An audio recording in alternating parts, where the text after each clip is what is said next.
PJ Crowley, has anyone in the administration spoken directly to President Mubarak? We have spoken in the last 48 hours directly with the Egyptian government. I'm not aware of a high-level conversation with President Mubarak himself. We do touch base with him from time to time, but we have publicly and privately encouraged Egypt, number one, to show restraint, but also to respond to the clear aspirations of the Egyptian people and take meaningful steps towards political, economic, and social reform. As Mr. Mubarak's security forces crack down on the protesters, might it not be time to talk to President Mubarak directly? And we've expressed our concerns to make sure that the Egyptian people have the opportunity to freely express their views, to peacefully protest. We want to make sure that Egypt is not interfering with the use of social media. That's a fundamental right as clear as walking into a town square. We're making these points clearly to Egypt publicly and privately. Beyond social media, though, rubber-coated steel bullets are being fired, hundreds are being detained in notorious prisons.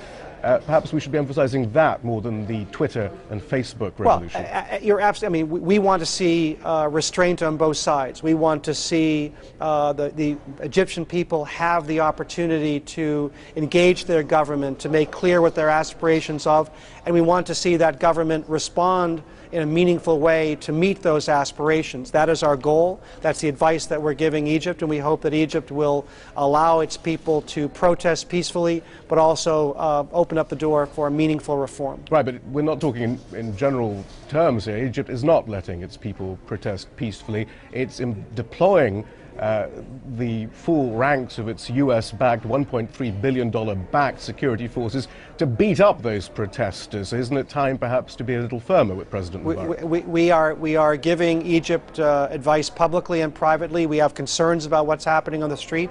We're watching the situation carefully. We're in touch with the Egyptian government, and we're making clear that Egypt should allow its citizens to peacefully protest. And if it doesn't, though, is that funding, is that US support in jeopardy? Well, we don't see this as an either-or proposition. Egypt is an ally and friend of the United States. It's an anchor of stability in the Middle East. It is helping us pursue comprehensive peace in the Middle East. These are very, very vital interests to the United States and to the region as a whole. We've made clear to Egypt that it has to take advantage of this opportunity to reform politically, socially, and economically, and we hope that Egypt will take advantage of this opportunity. Right, we'll continue to make that point and stress that point to the government of Egypt. So what specifically are you asking? A transition to democracy, a dismantling of the secret police, an end to torture, a national unity government? Because these are the things that the protesters are asking for, specifically. I mean, look, we're seeing a fascinating dynamic unfold in the Middle East. We're watching and responding to what's happening in Tunisia. The Secretary of State 2 weeks ago in Doha made clear that the region as a whole, from the Middle East to North Africa, has to reform itself. It has to open up opportunity. It has to respond particularly to the aspirations of its young people who are ambitious, educated, and want a job, fundamentally. So we clearly believe that the region has to change, but the dynamic is going to have to involve indigenous forces country by country. I think I wouldn't necessarily make a comparison to what is happening in Tunisia, compare that to Egypt or compare that to any other country. We want to see reform overall, but how that happens is going to be on a country by country specific basis. So what are the differences between Tunisia and Egypt? Well, in Tunisia you had an interesting combination of indigenous forces, but what is in common across the board is that you have populations in the Middle East and North Africa. A great deal of that percentage of population is young. They're highly educated. These are similarities. They're very Mr. innovative. Crowley. They want a job. Right. They want opportunity, and we believe very strongly that these governments need to respond to those aspirations. I'm looking at a line from the State of the Union address. We saw that same desire to be free in Tunisia, President Obama talking about the will to be free, where the will of the people proved more powerful than the writ of a dictator. Again, what are the differences between that sentence as regards Tunisia and what's happening in Egypt right now? Again, you had a particular catalyst that occurred in Tunisia, and then it just grew into the phenomenon that we're watching, and we are trying to find ways. Right. To it help. Sounds very similar. We're trying to find ways to help Tunisia. We are perfectly willing. We're a partner with Egypt, and we're perfectly willing to see what we can do to help open up civil society in Egypt. That's something we've talked to. That's something that we've invested in Egypt through our programs in the past, and we hope that Egypt will be prepared to reform, and we're prepared to help. That's interesting, because under President Obama, in fact, investment in governance and democracy programs has been reduced, according to the Carnegie Endowment for International Peace.